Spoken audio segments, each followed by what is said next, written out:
تب بھی آپ کو ان 400 میں سے خمس نکالنا پڑے گا. لیکن ہاں ایسا ہوا کہ خمس کی تاریخ آ گئی اور آپ نے انکم ٹیکس نہیں دیا ہے, تو جو کچھ بھی آپ کے پاس بچا ہے اس میں سے خمس نکالنا پڑے جی گا. یعنی آپ کو دونوں صورت میں خمس دینا ہے, بس فرق اتنا رہے گا کہ اگر آپ نے انکم ٹیکس دے دیا ہے تو جو کچھ بچا ہے اس پہ دینا ہے, اگر نہیں دیا ہے تو جو کچھ بچا ہے, یعنی میں وہ انکم ٹیکس والا پیسہ بھی جو اس میں بھی جڑا ہوا ہے بچا ہوا ہے اس پہ بھی آپ کو خمس دینا پڑے گا.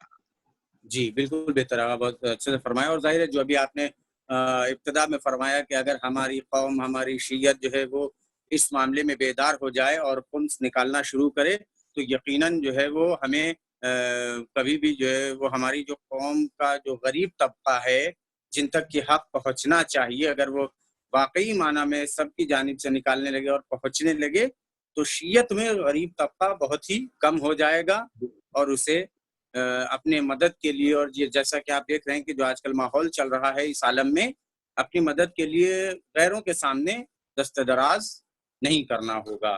بہت ہی بہتر بات آپ نے فرمائی. انشاءاللہ ہمیں پوری کوشش یہ کرنی چاہیے کہ ہم خمس کے معاملے میں بیداری پیدا کریں اور خمس کے معاملے میں ہم اب بہت آگے بڑھ کے آئیں. اب ایک مسئلہ یہ آیا ہے آپ کی خدمت میں عرض کرنا چاہتا ہوں کہ جو خواتین کے اوپر خداوند کریم نے پردے کو واجب قرار دیا ہے, حجاب کو واجب قرار دیا ہے, اس میں ہمارے ایک محترم ظفر الحسن صاحب ہیں جنہوں نے یہ سوال کیا ہے کہ آقا یہ بتائیں کہ کیا یہ جو پردہ ہے جو واجب ہے صرف سر کا پردہ واجب ہے یا جو ہے وہ چہرے کا اور آواز کا بھی پردہ واجب قرار دیا گیا ہے؟ ہاں بہت عمدہ سوال ہے اور یقیناً توجہ ہونی چاہیے اس بات پر, چونکہ حجاب ایک ایسی ضرورت کا نام ہے کہ جو اپنے محفوظ کرنے کے ساتھ ساتھ دوسروں کو بھی محفوظ کرتا ہے. اور حجاب یقیناً ایک ایسی چیز کا نام ہے کہ جس کے ذریعے سے اسلام میں جو ہے ہمارے جوانوں کی حفاظت ہو سکتی ہے اور ان کے تمام تر اعمال کی حفاظت ہو سکتی ہے. اور جی رہا مسئلہ اس چیز کا کہ حجاب کس حد تک ضروری ہے, کتنا ضروری ہے, کیا کیا کیا حجاب میں ضروری ہے, تو تمام فقہا متفق طور پر اس بات کے قائل ہیں کہ سر کا پردہ آپ کا واجب ہے, وجوب ہے. یعنی واجب ہے, یعنی کسی بھی صورت میں سر کو آپ کسی کو نہیں دکھا سکتے. سر کا پردہ یعنی بالوں کا پردہ جس کو کہا جاتا ہے وہ آپ کے لیے ضروری ہے. اب ایک مسئلہ جو ہمارے یہاں آتا ہے عام طور پر, چہرے کا پردہ ہے. چہرے کا پردہ واجب ہے نہیں, واجب اولیہ نہیں ہے, ظاہری طور پر واجب نہیں ہے چہرے کا پردہ, لیکن ہاں بعض شرائط کے ساتھ جو آغا سیستانی دامت اللہ الوارف نے بیان کیا ہے, بعض شرائط کے ساتھ کبھی کبھی واجب جیسا ہو جاتا ہے.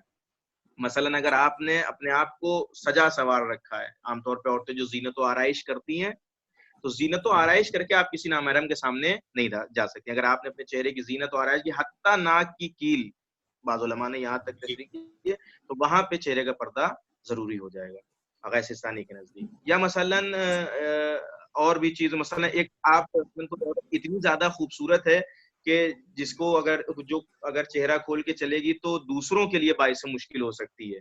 ممکن جی ہے بعض لوگ لذات دنیا میں وہ ہو جائیں, تو اس کے لیے بھی ضروری ہے کہ وہ چہرہ چھپا کر کے باہر نکلے. اس کے لیے بھی چہرے کا پردہ ضروری ہے, چونکہ اس کی وجہ سے دوسرے مفسدے میں پڑ رہے ہیں. اور یا مثلا اسی جی طریقے سے یہ دیکھیں جہاں مفسدے کا وہ آ رہا ہے وہاں پہ ہمارے لیے حجاب, چہرے کا بھی حجاب ضروری ہے. یا مثلا آواز کا مسئلہ آ گیا, دیکھیے آواز کے لیے تو یوں بھی روایت وغیرہ میں جو وارد ہوا ہے کہ مثلا عورت نامحرم سے کلام اگر کرے تو وہ آخری وقت میں, یعنی مجبوری کے وقت میں کلام کرے, وہ بھی ایک عجیب سی آواز میں, یعنی کوئی بہت زیادہ آواز کو سجا سنوار کے نہیں کی جس سے اس کی طرف وہ مائل ہو جائے.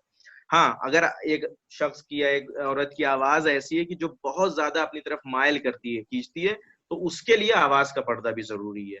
یعنی اس کی وجہ سے اگر مفسدے میں پڑنے کا خطرہ ہو تو وہ آواز کا پردہ بھی کرے گی. یعنی ظاہر سی بات ہے کہ پردے کا جو ہے مسئلہ ہے وہاں پہ چہرے کا پردہ واجب اولیہ تو نہیں ہے, جیسا کہ آپ نے فرمایا کہ واجب نہیں ہے کہ چہرے کا پردہ کیا جائے. لیکن اگر آپ کے جو کہنے کا مطلب تھا یا جو آغا سیستانی دامت اللہ الوارف نے جو فرمایا ہے اس کے اعتبار سے, اگر اس چہرے کی زینت سے کوئی نامحرم اس کی جانب متوجہ ہو رہا ہے بطور جی شہوت, تو ظاہر ہے کہ وہاں پر چہرے کا پردہ بھی واجب ہو بالکل جائے گا. اور جہاں تک میں یہ سمجھتا ہوں کہ بہتر ہے کیونکہ کوئی حرج نہیں ہے, کوئی بھی ڈھکی ہوئی چیز زیادہ خوبصورت لگتی ہے بجائے ان کے ہاں اسے آشکار کیا جائے تو بہتر یہ ہوتا ہے. جیسا کہ مجھے یاد آ رہا ہے کہ آیت اللہ خامنائی دامت ظلہ الوارد رہبر معظم سے کسی خاتون نے سوال کیا تھا کہ آغا مرد کے اوپر پردہ واجب نہیں ہے اور عورتوں کے اوپر پردہ واجب کیوں ہے؟ تو انہوں نے ایک مثال سے فرمایا تھا کہ بیٹا مرد ایک لوہے کی مانند ہوتا ہے کہ جسے دھوپ میں رکھا جائے، بارش میں پڑا رہے، کسی بھی صورت میں رہے، اس کے اوپر کوئی مشکل اگر کوئی خراش آ جاتی ہے یا کوئی دقت پیدا ہو جاتی تب بھی کوئی مشکل نہیں ہوگی. لیکن عورت خاتون بطور ہیرا ہوتی ہے کہ اگر اس کے اوپر ایک بھی بال برابر بھی کوئی درار پیدا ہو گئی تو بڑی مشکلات کا سامنا اسے کرنا پڑتا ہے. لہٰذا جو آپ نے فرمایا بہتر یہ ہے کہ ہم واجب اولا تو نہیں ہے، واجب اول تو نہیں ہے چہرے کا اور آواز کا پردہ، لیکن بہتر یہ ہے کہ ہمیں اس سے لیکن وہ پرہیز شرائط کرنا کے ساتھ چاہیے. واجب کی طرح ہاں سے ہو شرائط کے جاتا ساتھ ہے. جی ہے. بالکل ماشاء اللہ. جو بیان ہوئی اس جی جی جی ماشاء اللہ بڑے اعلیٰ طریقے سے. اگر ایک مسئلہ جو آج کی بحث سے مربوط ہے، بس مختصراً 2-3 سوال آپ کی خدمت میں عرض کرنا ہے، وہ یہ کہ معاملہ کیا ہے آخر یہ جو رسول نے ارشاد فرمایا کہ جو اپنے زمانے کے امام کی معرفت حاصل کیے بغیر مر جائے اس کی موت جہالت کی موت ہوتی ہے. تو ضرورت کیا ہے، اس کا فائدہ کیا ہے کہ ہم اپنے زمانے کے امام کی معرفت کو حاصل فرمائیں؟ احسن. بہت اچھی بات ہے کہ ہم اپنے زمانے کے امام کی طرف متوجہ ہوں، اور بالاخص اس دور میں کہ جب ساری دنیا پہ ایک پرشیب ماحول چھایا ہوا ہے، ایک عجیب فضا ہے اور ہر آدمی یعنی بے بس و لاچار ہے سمجھ لیں اس عالم میں، اور ایک عجیب فضا ہے. اور اس دور میں بھی اگر ہم اپنے زمانے کے امام کی طرف منسلک و متوسل نہ ہوں تو پھر کس دور میں متوسل ہوں گے؟ یہ حدیث بہت ہی مشہور و معروف حدیث ہے، ممات ولم یعرف امام زمانہ مات میتۃ جاہلیہ. اور اس حدیث کا ایک اہم ترین شرف یہ ہے کہ اس حدیث کو علماء تشیع کے ساتھ ساتھ علماء اہل سنت نے بھی باقاعدہ اپنی کتابوں میں اس کو تحریر فرمایا اور نقل کیا ہے. مثلا جس میں فخر الدین راضی ہیں، انہوں نے لکھا ہے، اندلسی وغیرہ ہیں، انہوں نے لکھا ہے، باقاعدہ نقل کیا ہے کامل طور پر اس کو. اور دوسری چیز یہ ہے کہ ہم آپ کی خدمت میں عرض کریں کہ اس میں جو معرفت ہے اس کا فائدہ کیا ہے. معرفت دیکھیں، معرفت کا فائدہ یہ ہے کہ ہمارے پاس جو کچھ ہے وہ معرفتی سے ہے، اس لیے کہ جی بغیر معرفت کے کوئی چیز فائدہ مند ہی نہیں ہو سکتی. آپ اگر بغیر کسی چیز کو جانے ہوئے اس کی طرف راغب ہی نہیں ہو سکتے. آپ کو اگر جی کسی چیز کی طرف راغب ہونا ہے، مائل ہونا ہے، تو اس کی معرفت حاصل کرنی پڑے گی، اس کا عرفان حاصل کرنا پڑے گا. مثلا اگر ہم کو جی نہیں پتا ہو کہ ہیرے کی حقیقت کیا ہے، ہیرا کسے کہتے ہیں، ہیرے کی قیمت کیا ہے، ہیرے کی عظمت کیا ہے، تو پھر ہم ہیرے کی طرف مائل نہیں ہو سکتے. ہم کو پتہ ہی نہیں رہے گا کہ ہیرا کیا چیز ہے، ہم تو ایک معمولی سا پتھر سمجھیں گے. لیکن جس دن ہم کو ہیرے کی معرفت ہو گئی کہ نہیں، ہیرے کا مقام کیا ہے، ہیرا کم نایاب چیز ہے، ہیرے کی قیمت یہ ہوتی، تو ہم پھر اپنے ذاتی طور پر بہت زیادہ قلوب سے مائل ہوں گے اس ہیرے کی طرف. تو عرفان کسی بھی چیز کا اس کی طرف مائل ہونے کا سبب بنتا ہے. تو امام کی معرفت کا پہلا فائدہ تو یہ ہے کہ اس کے ذریعے سے ہم اپنے امام زمانہ کی طرف مائل ہوں گے. دوسری چیز یہ ہے کہ ہم سے عرفان طلب کیا، جیسے ہم سے نماز مانگی گئی، روزہ مانگا گیا، ہر اس طریقے سے ہم یہ واجبات انجام دے رہے ہیں، ویسے ہی عرفان اہل بیت، عرفان خدا بھی ہم سے مانگا گیا ہے. اللہ نے معرفت اپنی ہم سے مانگی. فرمایا کہ جو قرآن میں آیت میں موجود ہے کہ ہم نے انسان و جنات کو خلق نہیں کیا مگر یہ کہ میری عبادت کریں. علماء تفسیر فرماتے ہیں کہ اس میں عبادت سے مراد یعرفون، یعنی یہ کہ وہ مجھے پہچانے، میری معرفت حاصل کریں. ائمہ نے فرمایا کہ اللہ کی معرفت گویا ائمہ کی معرفت، یعنی ائمہ کی معرفت سے ہوتے ہوئے ہم اللہ کی معرفت تک پہنچ سکتے ہیں. یعنی اگر ہم اپنے امام کی معرفت حاصل کریں گے تو اللہ کی معرفت بھی ہم کو حاصل ہوگی. تو دوسرا فائدہ یہ ہے کہ ہم سے طلب معرفت کی گئی، ہم کو اپنے امام کو پہچاننا. اب معرفت کیا ہے، یعنی کیا کہتے ہیں، کس کو کہتے ہیں معرفت؟ آیا یہ امام کا نام جان لیا، امام کی والدہ کا نام، امام کے والد کا نام، کس سن میں ولادت ہوئی، کب غیبت صغریٰ، کب غیبت کبریٰ، کیا بس اس کا نام معرفت ہے؟ نہیں، اس کا نام اگر معرفت ہوتا تو صرف معرفت پہ نجات نہیں ہوتی. معرفت سے بھی اتنا تو ایک پاسپورٹ پہ بھی آدمی کی مذکور ہوتا ہے. اگر آپ ایک پاسپورٹ خالی دیکھ لیں تو اس پہ بھی اتنا موجود رہے گا، نام کیا ہے، والد کا نام کیا ہے، ڈیٹ آف برتھ کیا ہے، یہ تمام چیزیں پاسپورٹ بھی مل جائیں گی. پھر معرفت کسے کہتے ہیں؟ دیکھیے، معرفت خود امام سے پوچھا گیا. امام رضا علیہ الصلوۃ والسلام کے ایک صحابی امام رضا علیہ الصلوۃ والسلام کے پاس بیٹھے ہوئے تھے. تو امام نے پوچھا اپنے صحابی سے کہ یہ بتاؤ کیا تم میری معرفت رکھتے ہو؟ تو اس نے پلٹ کے کہا ابن رسول اللہ، بالکل میں آپ کی معرفت رکھتا ہوں. اب دیکھیں کون سی معرفت امام کو چاہیے. تو امام نے پلٹ کے کہا کہ تم میری کیسی معرفت رکھتے ہو؟ اب اس نے کہا کہ مولا، سامنے وہاں انار کا آنگن میں انار کا درخت لگا ہوا، ذہن میں. تو اس نے کہا کہ مولا یہ جو انار کا درخت ہے اس میں ایک انار لٹک رہا ہے, یہ پورے انار میں اگر آپ کہہ دیں کہ آدھا حلال ہے اور آدھا حرام ہے تو میرے ذہن میں یہ شک بھی نہیں پیدا ہوگا کہ ایک ہی پیڑ ایک انار بیچ میں سے بند بھی ہے, کیسے آدھا حلال ہو سکتا ہے آدھا حرام ہو سکتا ہے, شک بھی نہیں پیدا ہوگا. امام نے کہا بس بالکل یہی معرفت ہمیں چاہیے, یعنی امام کے کیے ہوئے فعل پر کوئی شک تک نہ پیدا ہونا, امام کے کہے ہوئے قول پر کوئی شک نہ پیدا ہونا, امام کے کسی بات کے سکوت پر کوئی شک نہ پیدا ہونا, اس کا نام معرفت ہے. یہ معرفت ہم سے مطلوب کی گئی ہے اور یہ معرفت ہم سے مانگی گئی ہے. معرفت کا فائدہ یہی ہے کہ ہمیں اللہ سے قریب ہونے کے لیے امام کی معرفت حاصل کرنا ضروری ہے, اور اپنے آپ کو اپنے وجود انسانی کو بچانے کے لیے اور اپنے وجود انسانی کو پہچانوانے کے لیے اور اپنے حق کے وجود انسانی کو ادا کرنے کے لیے معرفت امام حاصل کرنا ضروری ہے. ماشاءاللہ, بہت ہی اچھے طریقے سے آپ نے سمجھایا. یعنی آپ کے کہنے کا مطلب یہ تھا کہ کسی کو پہچاننا یعنی کسی کی شناخت حاصل کرنا اور ہے, اور کسی کی معرفت حاصل کرنا یہ الگ مسئلہ ہے. یہ دونوں الگ الگ مسئلے ہیں. اگر اس اپنی گفتگو میں ابھی آپ نے ارشاد فرمایا کہ غیبت صغریٰ کب ہوئی اور غیبت کبریٰ کب ہوئی, تو اس جو کہا جاتا ہے اور جو واضح طور پر ہے کہ امام اس وقت ہمارے پردہ غیب میں ہیں, غیبت کے مرحلے سے امام گزر رہے ہیں, تو آپ مجھے ارشاد فرمایا ہوگا کہ یہ غیبت کے دراصل معنی کیا ہے, حقیقی معنی کیا ہے غیبت کے, غیبت کہتے کسے ہیں؟ جزاک اللہ. ہاں بالکل, یہ لفظ علماء یہ لفظ جہان تشیع میں بالکل عام ہے, اور ہم لوگ بھی اور تمام تشیع بچپن سے سنتے آ رہے ہیں کہ ہمارے 12ویں امام پردہ غیب میں, 12ویں امام پردہ غیب میں.